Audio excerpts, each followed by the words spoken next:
그날 이후 저는 계단 앞에서 한참을 서 있게 됐습니다. 처음엔 대수롭지 않게 넘겼습니다.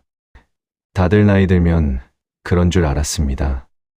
그런데 어느 순간부터 몸이 보내는 신호를 더는 모른 척할 수 없었습니다. 그리고 저는 그때 처음 알게 됐습니다. 평생 버티기만 했던 몸도 다시 달라질 수 있다는 거요. 새벽 4시, 알람이 울리기도 전에 눈이 떠졌습니다. 50년 가까이 그렇게 살았으니까요. 몸이 먼저 기억하고 있었습니다. 이불을 걷고 일어나는데 그날따라 무릎이 이상했습니다. 뻣뻣한 느낌이 마치 안에서 누가 잡아당기는 것 같은, 또 날이 바뀌려나 그렇게 생각하고 넘겼습니다. 그때는 그게 신호인 줄 몰랐습니다. 국밥집을 연 지 23년이 됐습니다. 처음엔 남편이랑 같이 했고 남편 떠나고 나서는 혼자 했습니다.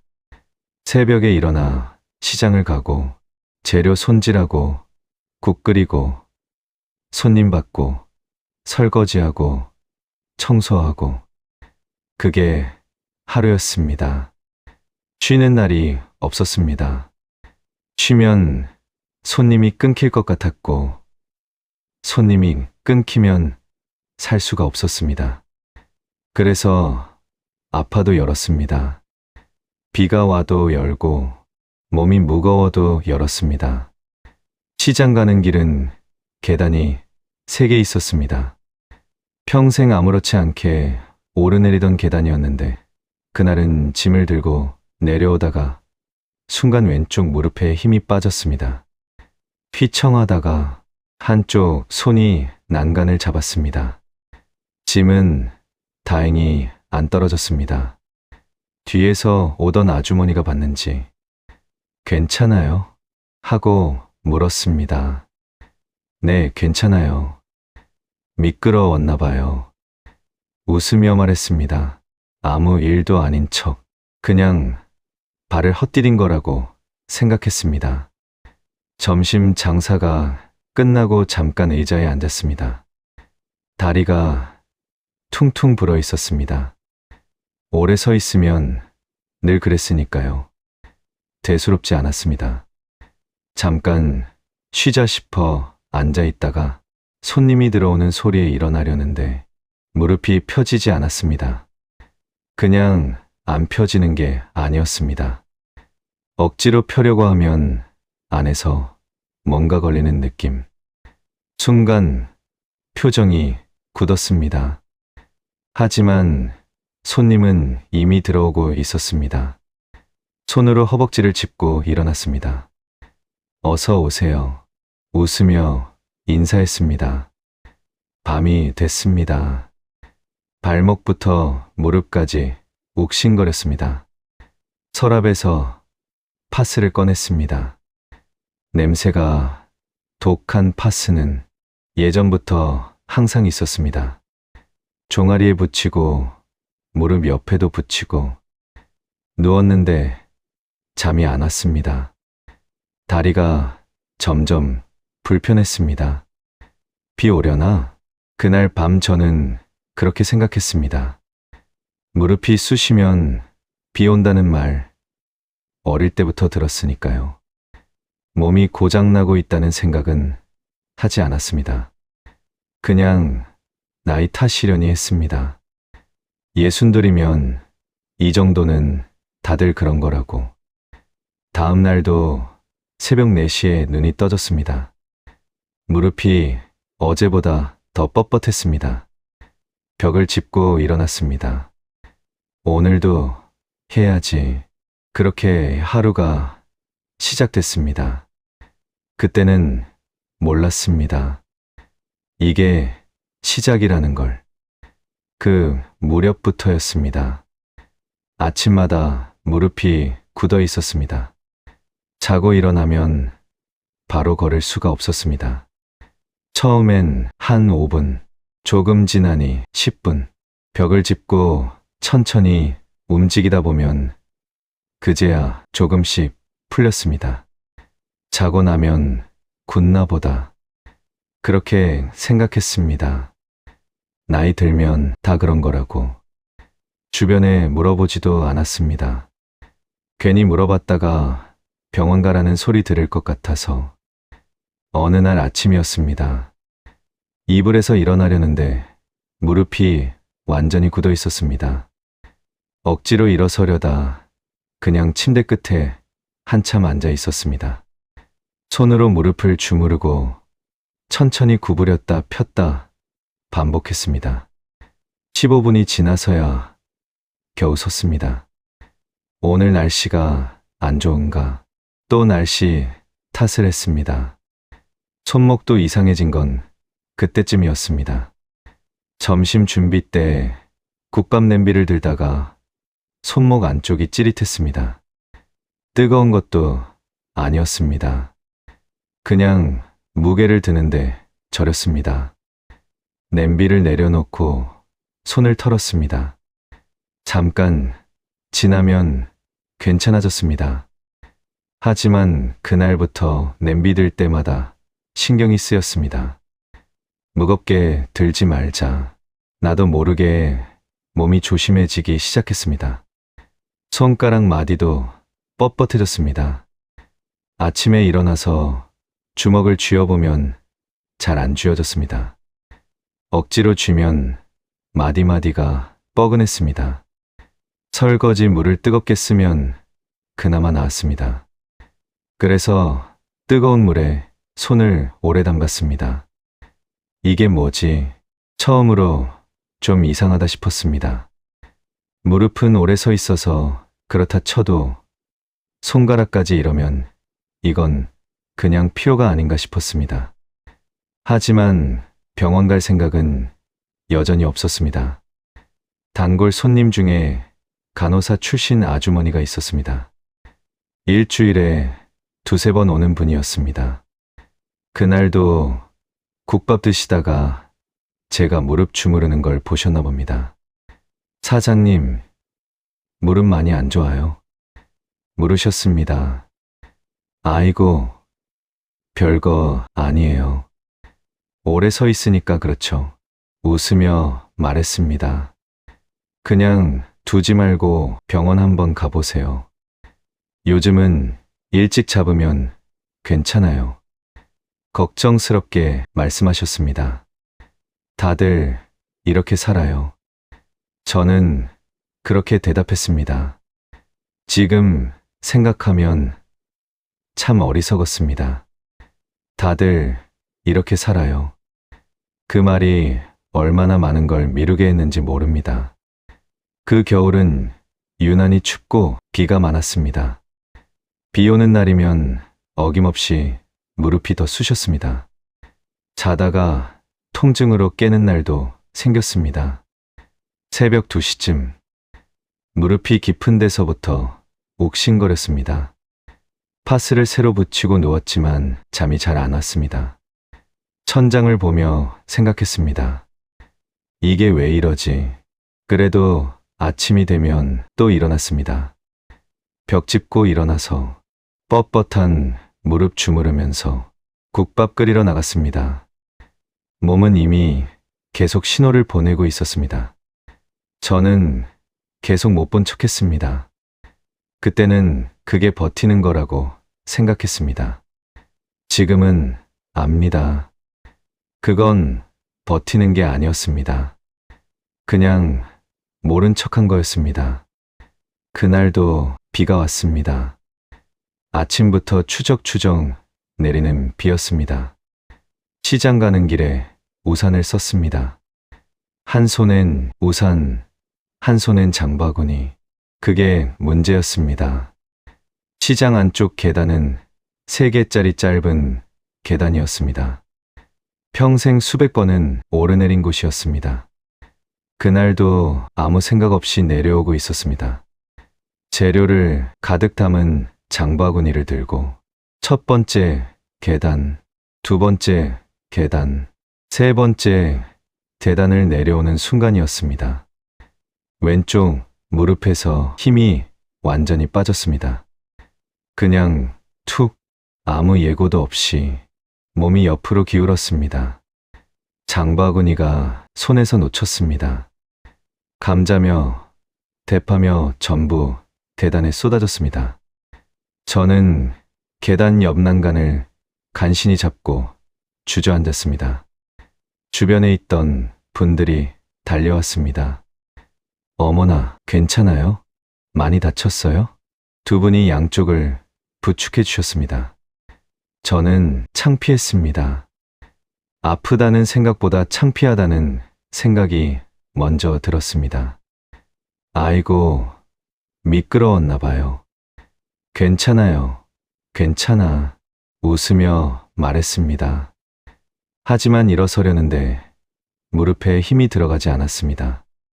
한 번, 두 번, 일어서려다 다시 주저앉았습니다. 그때 처음으로 무서웠습니다. 내가 왜 못 일어나지? 결국 두 분의 도움을 받아 겨우 섰습니다. 쏟아진 재료를 주워 담으며 연신 감사하다고 했습니다. 집으로 돌아오는 길에 손이 떨렸습니다. 무릎이 아파서가 아니었습니다. 무서워서였습니다. 내 다리가 내 말을 안 듣는다는 게, 그게 그렇게 무서울 수가 없었습니다. 그날 처음으로 병원에 갔습니다. 동네 정형외과였습니다. 엑스레이를 찍었습니다. 의사 선생님이 사진을 보여주시며 말씀하셨습니다. 연골이 많이 닳아 있어요. 손가락으로 무릎 반쪽을 가리켰습니다. 여기 봐요. 연골 간격이 이쪽은 거의 없어요. 저는 사진을 봤지만 뭐가 뭔지 잘 몰랐습니다. 퇴행성 관절염입니다. 꽤 진행됐어요. 그 말은 알아들었습니다. 머릿속이 멍했습니다. 퇴행성 관절염. 이름은 들어봤습니다. 나이 든 사람들이 걸리는 거라고만 알았습니다. 그게 내 얘기가 될 줄은 몰랐습니다. 언제부터 이러셨어요? 의사 선생님이 물었습니다. 한 1년쯤 됐나요? 제가 대답했습니다. 선생님이 잠깐 침묵했습니다. 1년 동안 계속 아프셨는데 안 오셨어요? 탓하는 말이 아니었습니다. 그냥 사실을 확인하는 말이었습니다. 그런데 그 말이 더 아팠습니다. 어떻게 해야 해요? 물었습니다. 일단 체중 관리하셔야 해요. 무릎에 가는 부담을 줄여야 하니까요. 그리고 근육 운동하셔야 합니다. 무릎 주변 근육이 약해지면 연골이 더 빨리 닳아요. 저는 멍하니 들었습니다. 심해지면 수술도 고려해야 할 수 있어요. 수술. 그 단어가 머릿속에서 맴돌았습니다. 집으로 돌아오는 버스 안에서 창밖을 봤습니다. 비는 여전히 내리고 있었습니다. 무릎이 욱신거렸습니다. 체중 줄이고 운동하라고. 속으로 생각했습니다. 아픈데 어떻게 운동을 해? 서 있는 것도 힘든데. 그게 말이 되나? 억울한 마음이 올라왔습니다. 그날 밤 잠이 안 왔습니다. 퇴행성 관절염. 완전히 낫는 병이 아니라고 했습니다. 관리하면서 사는 거라고 했습니다. 앞으로 더 나빠질 수 있다는 거잖아. 그 생각이 자꾸 들었습니다. 지금도 이렇게 아픈데 더 나빠지면 어떻게 되는 걸까? 계단에서 주저앉던 순간이 자꾸 떠올랐습니다. 내 다리가 내 말을 안 듣던 그 순간이. 그게 너무 무서웠습니다. 병원 다녀온 다음 날도 가게 문을 열었습니다. 퇴행성 관절염 진단을 받은 바로 그 다음 날. 쉬어야 한다는 생각은 했습니다. 하지만 쉴 수가 없었습니다. 월세가 있었습니다. 재료값이 있었습니다. 아들 학자금 대출 갚는 것도 아직 남아 있었습니다. 몸이 아프다고 통장이 기다려주지는 않았습니다. 그날부터 진통제를 먹기 시작했습니다. 병원에서 처방해준 약이었습니다. 아침에 일어나서 한 알, 점심 먹고 한 알, 약을 먹으면 시간은 버틸만 했습니다. 그게 그나마 다행이었습니다. 하지만 약이 떨어지면 어김없이 돌아왔습니다. 오후 2시쯤 되면 무릎이 다시 무거워졌습니다.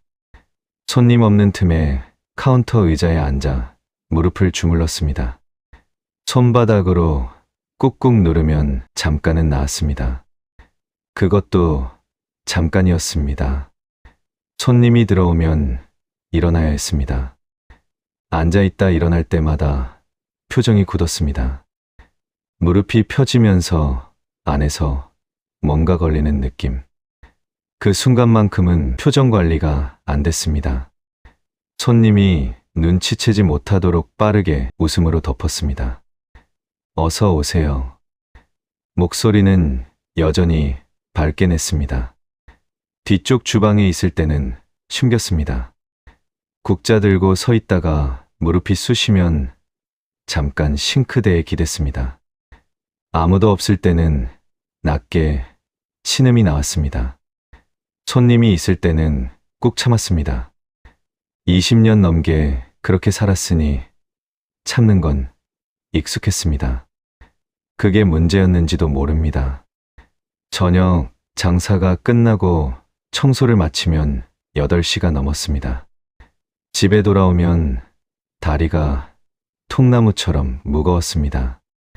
발목부터 무릎까지 퉁퉁 부어 있었습니다. 소파에 앉아서 다리를 올려놓으면 그제야 숨이 조금 쉬어졌습니다. 그 자세로 1시간쯤 있다가 씻고 잠자리에 들었습니다. 밤이 더 문제였습니다. 눕는 자세에 따라 무릎이 베겼습니다. 옆으로 누우면 무릎끼리 닿는 게 불편했습니다. 베개를 무릎 사이에 끼우고 잤습니다. 그래도 새벽에 한두 번은 깼습니다. 무릎 뒤쪽 오금이 뻐근하게 당기는 느낌에 잠을 설치기 시작한 게 그때부터였습니다. 자도 피곤했습니다. 몸이 쉬는 게 아니라 버티는 것 같았습니다. 딸이 전화를 했습니다. 엄마, 요즘 어때요? 잘 있지 뭐. 장사도 잘 되고, 몸은요? 몸이야 뭐 다 괜찮아. 딸한테는 말하지 않았습니다. 말해봤자 걱정만 시키는 거였습니다. 딸도 자기 살기 바쁜데 약 먹고 버티고 주무르고 버티고 참고 버티고 그게 그 시절 하루하루였습니다. 병원에서 운동하라고 했지만 엄두가 나지 않았습니다. 하루 종일 서 있다 퇴근하면 운동할 힘이 없었습니다. 몸을 고쳐야 한다는 건 알았습니다. 하지만 당장 오늘 장사를 해야 했습니다. 내일 재료를 사야 했습니다. 모레 월세를 내야 했습니다. 몸보다 무서운 건 생활이었습니다. 그래서 또 문을 열었습니다. 또 진통제를 먹었습니다. 또 버텼습니다. 그때는 그게 최선인 줄 알았습니다. 그해 가을이었습니다. 딸이 손녀를 데리고 왔습니다. 7살 지우였습니다. 눈이 초롱초롱하고 말이 많은 아이였습니다. 차에서 내리자마자 달려왔습니다. 할머니 품에 안겼습니다. 그 순간만큼은 무릎도 잊었습니다. 오랜만에 온 거라 뭐라도 해주고 싶었습니다. 좋아하는 잡채도 만들고 계란말이도 부쳤습니다. 지우가 맛있다며 2그릇을 비웠습니다. 밥 먹고 나서 지우가 외투를 가져왔습니다. 할머니, 공원 가요. 눈을 반짝이며 말했습니다. 공원은 걸어서 5분 거리였습니다. 멀지 않았습니다. 하지만 저는 잠깐 망설였습니다. 오전에 장사하고 온 날이었습니다. 무릎이 이미 무거웠습니다. 그래, 가자. 그래도 일어났습니다. 손녀가 보고 싶어 하는 얼굴을 보면 안 된다는 말이 안 나왔습니다. 공원 입구에 계단이 있었습니다. 5개짜리 계단이었습니다. 지우는 깡충깡충 뛰어내려갔습니다. 저는 난간을 잡고 한 칸씩 내려갔습니다. 지우가 아래에서 올려다봤습니다. 할머니, 왜 이렇게 천천히 내려와요? 할머니는 다리가 아프거든. 많이 아파요? 조금. 공원 안으로 들어갔습니다. 지우는 뛰어다녔습니다. 저는 걸었습니다.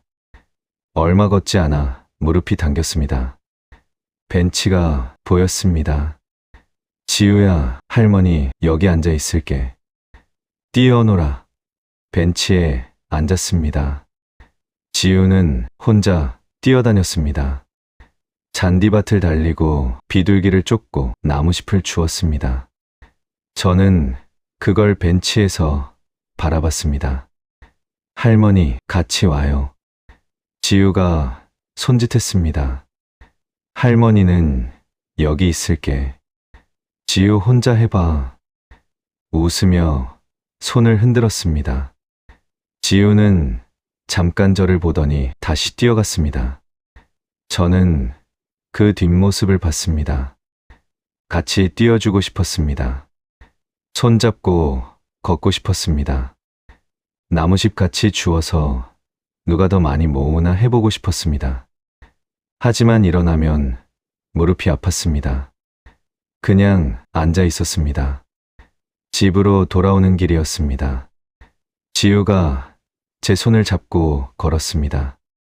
공원 입구 계단 앞에서 지우가 먼저 올라가더니 위에서 내려다봤습니다. 저는 난간을 잡고 천천히 올라갔습니다. 다 올라오자 지우가 제 손을 다시 잡았습니다. 걸으면서 지우가 물었습니다. 할머니는 왜 맨날 아파? 멈칫했습니다. 맨날, 그 단어가 마음에 걸렸습니다. 지우 눈에는 할머니가 맨날 아픈 사람으로 보였던 겁니다. 공원 와서도 벤치에만 앉아 있는 할머니, 계단도 천천히 내려오는 할머니, 같이 못 뛰는 할머니. 지우야, 할머니가 다리를 좀 다쳐서 그래. 언제 나아요? 곧 나을 거야. 그렇게 말했습니다. 하지만 집에 돌아와 혼자 앉아 있는데 그 말이 계속 맴돌았습니다. 곧 나을 거야. 나을 수 있기는 한 건가? 이대로 가면 내년엔 더 나빠지는 거 아닌가? 딸이 지우를 데리고 돌아간 뒤였습니다. 집이 조용해졌습니다. 소파에 앉아서 무릎을 내려다봤습니다. 두툼하게 부어 있었습니다. 손으로 눌러보니 뻐근했습니다. 이대로 살면 안 되겠다. 그 생각이 처음으로 들었습니다. 막연하게가 아니라 진짜로 지우가 할머니랑 같이 뛰고 싶어 한다는 걸 알았습니다. 손잡고 같이 걷고 싶어 한다는 걸 알았습니다. 그게 그렇게 어려운 일이 아니었는데 지금 저한테는 어려운 일이 돼버렸습니다. 그 사실이 그날 밤 내내 마음에 걸렸습니다. 무릎이 아픈 것보다 그게 더 아팠습니다. 지우가 다녀간 다음 주였습니다. 병원에 다시 갔습니다. 그냥 약만 타러 간 거였는데 그날따라 선생님이 물으셨습니다. 운동은 하고 계세요? 아직 못했어요.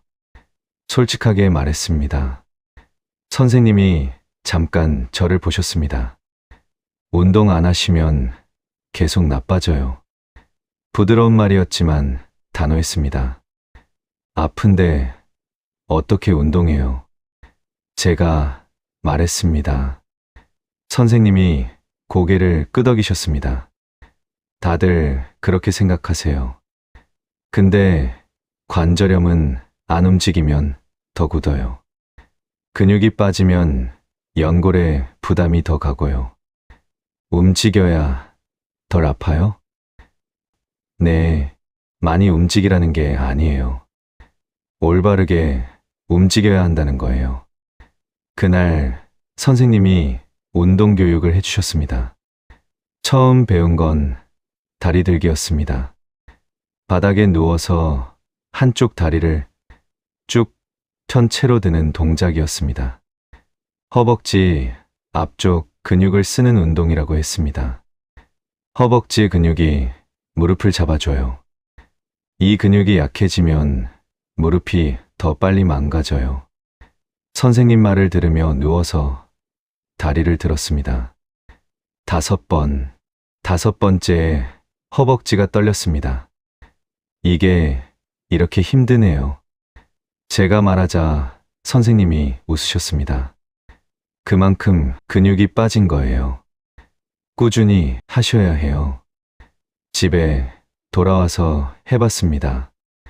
바닥에 누워서 다리를 들었습니다. 1, 2, 3, 4, 5. 쉬고 또 1, 2, 3, 4, 5. 허벅지가 후들거렸습니다. 이게 운동이 되는 건가 싶을 만큼 단순한 동작인데 몸은 힘들다고 했습니다. 그만큼 망가져 있다는 뜻이었습니다. 다음 날 아파트 단지를 걸어봤습니다. 한 바퀴가 얼마나 되는지 몰랐습니다. 천천히 걸었습니다. 5분쯤 걸었을까? 무릎이 당기기 시작했습니다. 벤치가 보여서 앉았습니다. 잠깐 쉬었다가 다시 걸었습니다. 또 5분, 또 벤치. 그렇게 2번 쉬고 한 바퀴를 돌았습니다. 숨이 찼습니다. 한 바퀴 도는데 20분이 걸렸습니다. 부끄러웠습니다. 아파트 단지 한 바퀴가 이렇게 힘들다는 게. 옆에서 어르신들이 씩씩하게 걸어가시는데 저는 벤치에 앉아 쉬고 있었습니다. 내가 이 지경이 됐구나. 그 생각이 들었습니다.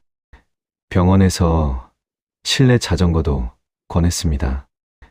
무릎에 부담이 적은 운동이라고 했습니다. 동네 복지관에 가봤습니다. 실내 자전거가 있었습니다. 앉아서 페달을 밟았습니다. 저항은 가장 약하게 맞췄습니다. 10분을 채우려고 했는데 8분쯤 되니 무릎 한쪽이 뻐근했습니다. 멈췄습니다. 옆에서 어떤 아주머니가 30분째 타고 계셨습니다. 저는 8분에 멈췄습니다. 그날 집에 오면서 생각했습니다. 처음부터 잘하는 사람은 없다고. 8분이면 처음 치고 잘한 거지. 내일은 9분 정도 해보자고. 그렇게 조금씩 셌습니다. 다리 들기는 10번으로 늘렸습니다. 단지 걷기는 벤치에서 한 번만 쉬게 됐습니다. 자전거는 15분까지 늘었습니다. 빠르게 나아진 게 아니었습니다. 눈에 띄게 달라진 것도 없었습니다. 그냥 조금씩, 아주 조금씩. 한 가지는 달라졌습니다. 아침에 일어날 때 무릎이 굳는 시간이 주었습니다.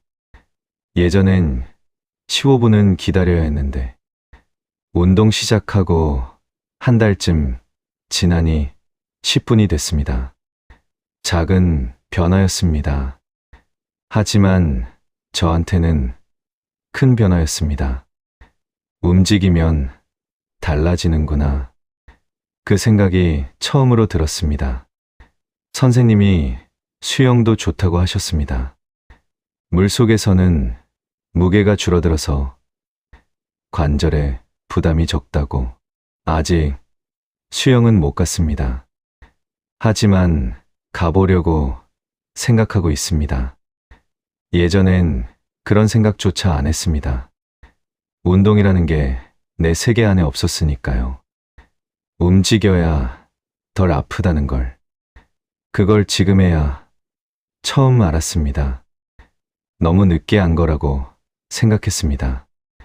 하지만 선생님이 말씀하셨습니다. 지금 시작하는 게 1년 후엔 엄청 달라요. 그 말을 믿어보기로 했습니다. 운동을 시작하고 나서 생각이 달라졌습니다. 몸을 바꿔보려고 마음먹으니까 다른 것도 눈에 들어오기 시작했습니다. 먹는 것.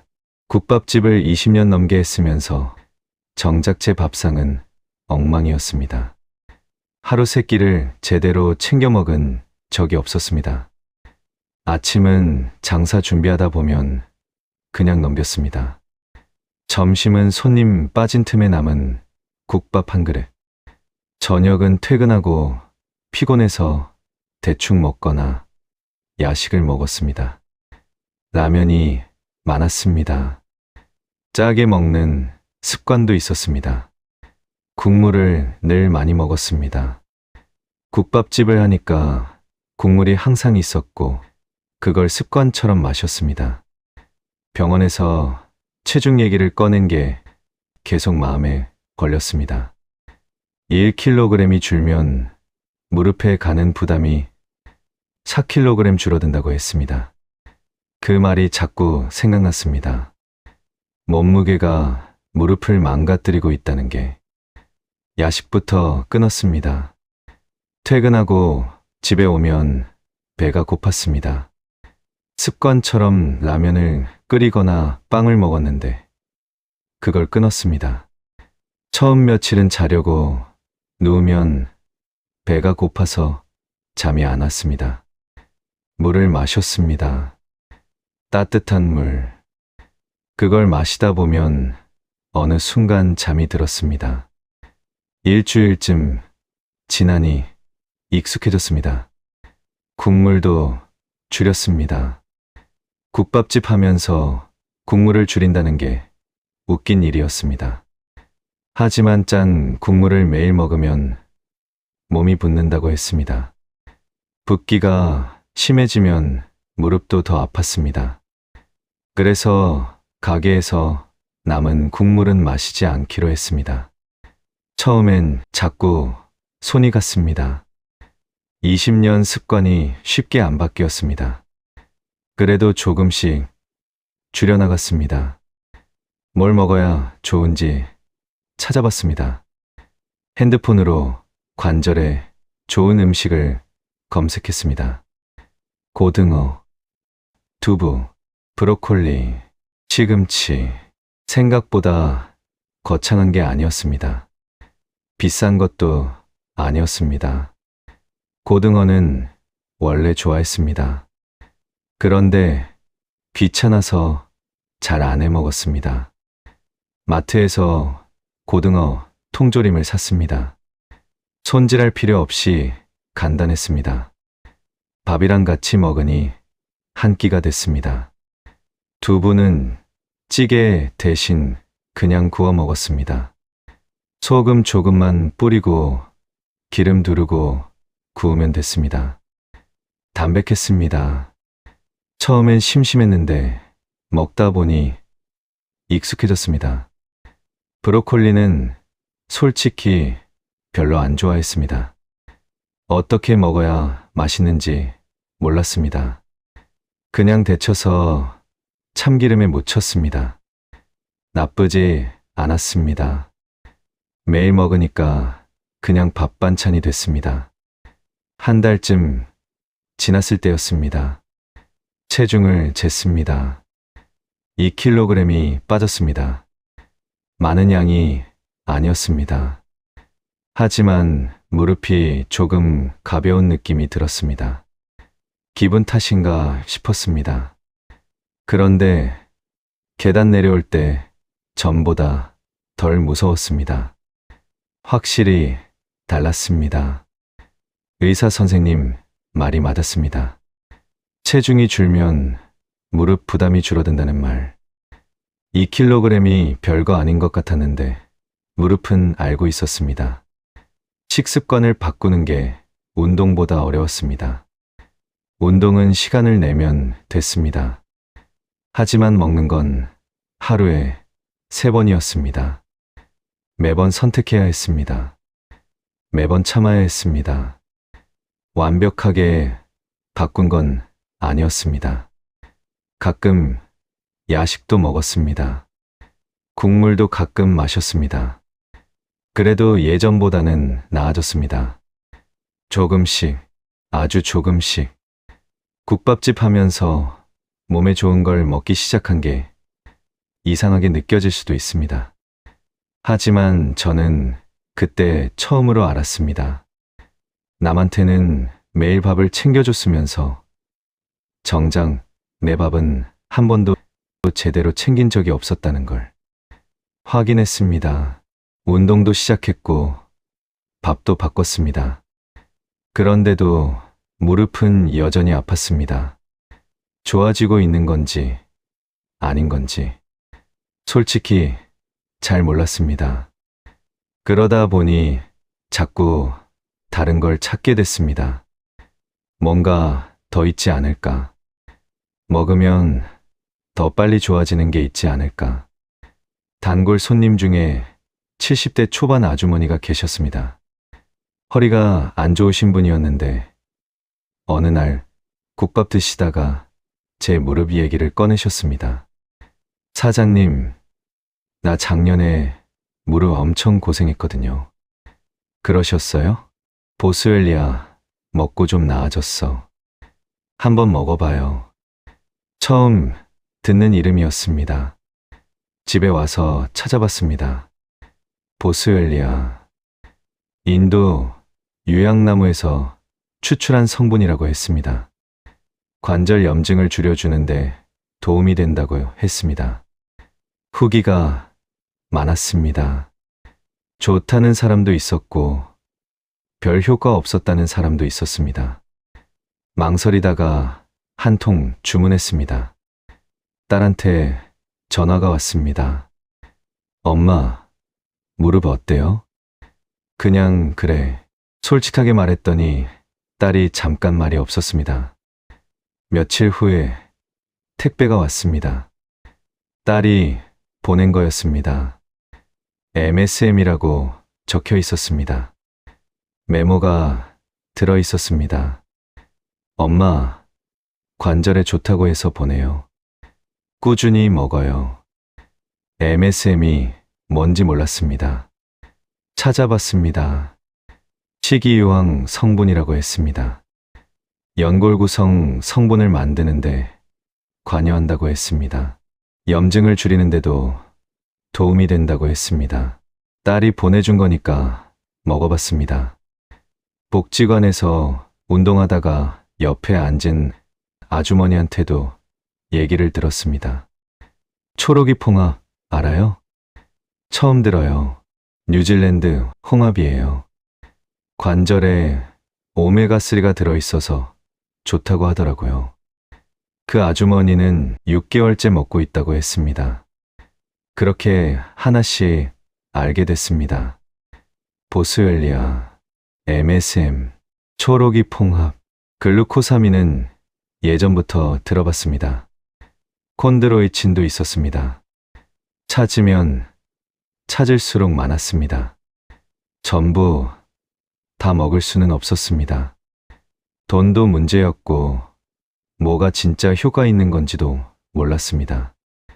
일단 딸이 보내준 MSM이랑 보스웰리아 2가지만 먹기로 했습니다. 한 달을 먹었습니다. 솔직히 말씀드리면 크게 달라진 건 없었습니다. 먹자마자 통증이 사라진다거나 계단을 갑자기 잘 내려가게 된다거나 그런 건 없었습니다. 약처럼 빠른 효과를 기대했던 것 같습니다. 그런데 그게 아니었습니다. 영양제는 약이 아니었습니다. 부족한 걸 채워주는 거라고 했습니다. 꾸준히 오래 먹어야 한다고 했습니다. 2달째가 됐습니다. 아직도 눈에 띄는 변화는 없었습니다. 하지만 아침에 일어날 때 무릎이 전보다 덜 뻣뻣한 것 같았습니다. 기분 탓인지 진짜인지 여전히 몰랐습니다. 사람마다 다르다는 걸 알았습니다. 단골 아주머니는 보스웰리아가 좋았다고 했습니다. 복지관 아주머니는 초록이 홍합이 좋았다고 했습니다. 인터넷에는 글루코사민이 효과 없다는 사람도 있었고, 자기는 그게 제일 좋았다는 사람도 있었습니다. 정답이 없었습니다. 그래도 먹기로 했습니다.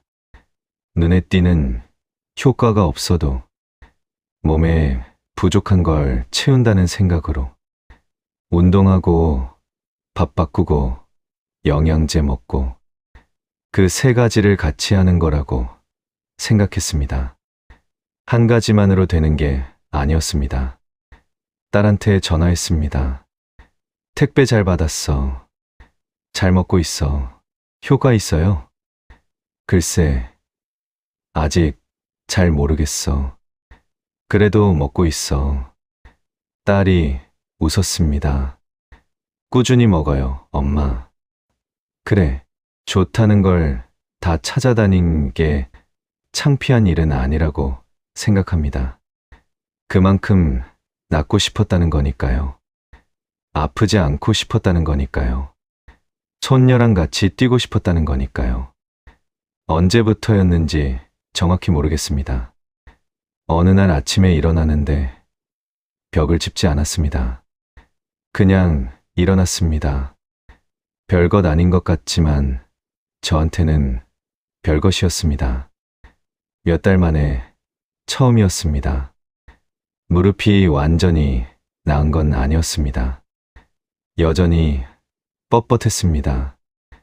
여전히 오래 서 있으면 무거웠습니다. 하지만 뭔가 달랐습니다. 예전처럼 아침에 15분씩 기다리지 않아도 됐습니다. 5분이면 풀렸습니다. 작은 변화였습니다. 그런데 그 5분이 하루를 달랐습니다. 시장 가는 길이 조금 달라졌습니다. 그 계단에서 주저앉았던 그 계단. 한동안 그 앞에 서면 괜히 긴장이 됐습니다. 난간을 꼭 잡고 한 칸씩 내려갔습니다. 그런데 어느 날은 난간을 잡긴 했지만 멈추지 않고 내려왔습니다. 3칸을 한 번에. 집에 와서 한참 그 생각을 했습니다. 별것도 아닌 계단 3칸. 그게 그렇게 뿌듯할 수가 없었습니다. 웃음이 나왔습니다. 아파트 단지 걷기도 달라졌습니다. 처음엔 한 바퀴 도는데 벤치에서 2번 쉬었습니다. 그 다음엔 한 번, 그리고 그날은 한 번도 쉬지 않고 한 바퀴를 돌았습니다. 숨이 차긴 했습니다. 무릎도 뻐근했습니다. 하지만 멈추지 않았습니다. 복지관 자전거도 30분을 채웠습니다. 처음에 8분에 멈췄던 그 자전거. 30분. 옆에서 아주머니가 물어봤습니다.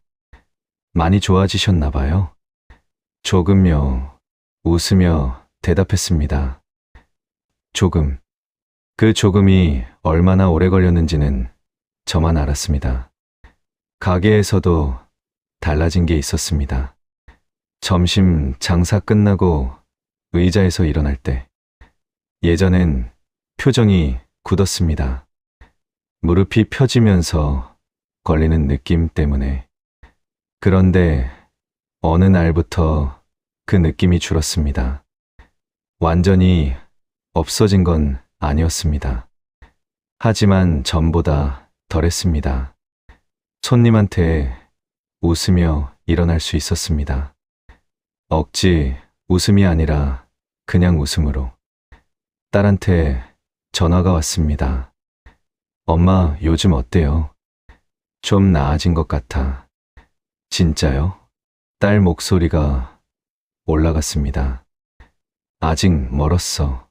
그래도 아침에 일어나는 게 전보다 낫더라고. 다행이다.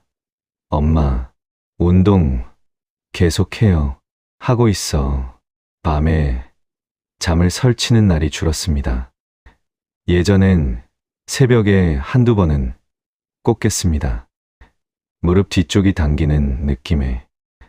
그런데 어느 날부터 새벽에 깨지 않고 아침까지 자는 날이 생겼습니다. 자고 나서 몸이 달랐습니다. 개운하다는 느낌, 오랜만이었습니다. 체중도 조금 더 빠졌습니다. 야식 끊고 국물 줄이고 걷기 꾸준히 하니까 처음 2kg에서 한 달 더 지나니 3kg이 됐습니다. 숫자는 작았습니다. 하지만 무릎은 알았습니다. 계단 내려올 때 예전보다 덜 무서웠습니다. 시장에서 아는 분을 만났습니다. 오래된 단골 손님이었습니다. 사장님, 요즘 좋아 보여요. 그래요? 얼굴이 밝아졌어요. 몰랐습니다. 제 얼굴이 어떤지, 아프면서 얼마나 굳어 있었는지. 그 말을 듣고 나서 집에 와 거울을 봤습니다. 그냥 저였습니다. 하지만 뭔가 달라 보이기도 했습니다. 완전히 나은 게 아니었습니다. 비 오는 날은 여전히 무릎이 쑤셨습니다. 오래 서 있으면 여전히 무거웠습니다. 아직 갈 길이 멀다는 걸 알았습니다. 하지만 처음으로 생각했습니다. 계속하면 되겠다고. 포기하지 않으면 되겠다고. 계단에서 주저앉았던 날, 손녀한테 맨날 아프다는 말 들었던 날, 그 날들이 끝이 아니었습니다. 시작이었습니다. 조금 늦은 시작이었지만 시작은 시작이었습니다. 가을이었습니다. 딸이 지우를 데리고 또 왔습니다. 1년 전 그 가을이랑 똑같은 계절이었습니다. 지우는 1년 사이에 훌쩍 컸습니다. 머리도 길어졌고 말도 더 많아졌습니다. 차에서 내리자마자 달려왔습니다. 할머니, 밥을 먹고 나서 지우가 외투를 가져왔습니다. 작년이랑 똑같았습니다.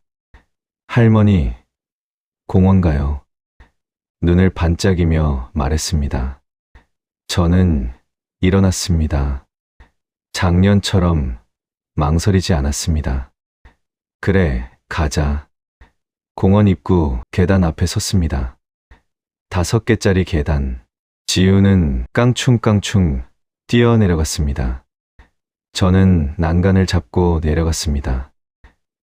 1칸, 2칸, 3칸, 4칸, 5칸, 멈추지 않고 내려왔습니다. 지우가 아래에서 올려다봤습니다. 할머니, 빨라졌다. 저도 모르게 웃음이 나왔습니다. 그래? 응, 작년엔 엄청 천천히 내려왔잖아요. 지우는 그걸 기억하고 있었습니다. 공원 안으로 들어갔습니다. 지우가 제 손을 잡았습니다. 같이 걸었습니다. 벤치를 지나쳤습니다. 앉지 않았습니다. 작년엔 5분도 안 돼서 벤치에 앉았는데 잔디밭에서 지우가 나무숲을 주웠습니다. 할머니도 주워요. 누가 더 많이 모으나 해요. 저는 천천히 허리를 숙였습니다. 나무짚을 집었습니다.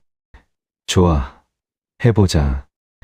많이 걷지는 않았습니다. 빠르지도 않았습니다. 그래도 지우 옆에서 걸었습니다. 같이 나뭇잎을 주었습니다. 지우가 더 많이 모았습니다. 할머니가 졌다. 지우가 웃었습니다. 저도 웃었습니다. 벤치에 앉았습니다. 딸이 옆에 붙어 앉았습니다. 모은 나무짚을 펼쳐놓고 하나씩 골랐습니다. 이거 예쁘다. 이건 할머니 줄게요. 빨간 단풍잎 하나를 제 손에 쥐어줬습니다. 나뭇잎을 내려다봤습니다. 작년 이맘때가 생각났습니다. 이 벤치에 혼자 앉아 지우의 뒷모습을 바라보던 것이, 같이 뛰어주고 싶었는데 일어나기가 무서웠던 것이, 지우가 왜 맨날 아프냐고 물었던 것이, 완전히 나은 건 아니었습니다. 오늘도 무릎이 조금 뻐근했습니다. 오래 걸으면 여전히 무거웠습니다. 비 오는 날은 앞으로도 쑤실 것입니다. 그래도 여기 있었습니다. 지우 옆에 같이 걷고, 같이 나뭇잎 줍고, 벤치에 나란히 앉아서 집으로 돌아오는 길이었습니다. 지우가 제 손을 잡고 걸으면서 물었습니다. 할머니, 오늘은 안 쉬어요? 공원에서 벤치에 한 번밖에 안 앉은 걸 지우도 알고 있었습니다. 오늘은 조금 괜찮네. 지우가 제 손을 꼭 쥐었습니다. 그냥 걸었습니다. 그날 밤 혼자 앉아서 생각했습니다. 완전히 낫진 않았습니다. 지금도 비 오는 날이면 무릎이 욱신거립니다. 계단은 여전히 조심스럽습니다. 오래 서 있으면 저녁엔 다리가 무겁습니다. 그래도 이제는 압니다. 아픈 몸을 미워만 하면 더 빨리 망가진다는 걸, 참기만 하면 더 나빠진다는 걸, 움직여야 덜 아프다는 걸, 먹는 것도 바꿔야 한다는 걸, 왜 이걸 진작 몰랐냐고 할 수도 있습니다. 저도 그 생각을 했습니다. 1년만 일찍 알았더라면, 5년만 일찍 알았더라면, 하지만 후회만 하면 오늘이 없었습니다. 계단에서 주저앉던 그날이 없었으면, 손녀 말에 멈춰서던 그날이 없었으면, 아마 지금도 진통제만 먹고 버티고 있었을 겁니다. 조금 늦었지만 이제는 내 몸도 돌보며 살려고 합니다. 국밥집 손님 밥은 20년 넘게 챙겼으면서 정작 내 몸은 한 번도 제대로 챙긴 적이 없었습니다. 이제는 챙기려고 합니다. 늦었다고 생각할 때가 가장 빠른 때라는 말, 이제야 알 것 같습니다. 빨간 단풍잎은 아직 책상 위에 있습니다. 지우가 줬던 그 잎, 마르고 쪼그라들었지만 아직 거기 있습니다. 볼 때마다 생각합니다. 내년 가을엔 더 멀리 걷자고, 지우 손잡고 조금 더 걷자고. 그게 지금 저한테 가장 큰 목표입니다. 완전히 예전처럼 돌아간 건 아닙니다. 지금도 비 오는 날이면 무릎이 먼저 계절을 알아챕니다. 그래도 이제는 압니다. 아픈 몸을 그냥 참고만 사는 게 당연한 건 아니라는 거요. 조금 늦었지만 이제는 내 몸도 돌보며 살아가려고 합니다. 오늘 이야기가 마음에 조금 남으셨다면 구독과 좋아요로 함께 해주시면 감사하겠습니다. 여러분의 작은 응원이 이 채널이 계속 이야기를 전해드리는 힘이 됩니다. 다음 이야기에서 다시 찾아뵙겠습니다. 지금까지 인생사연이었습니다.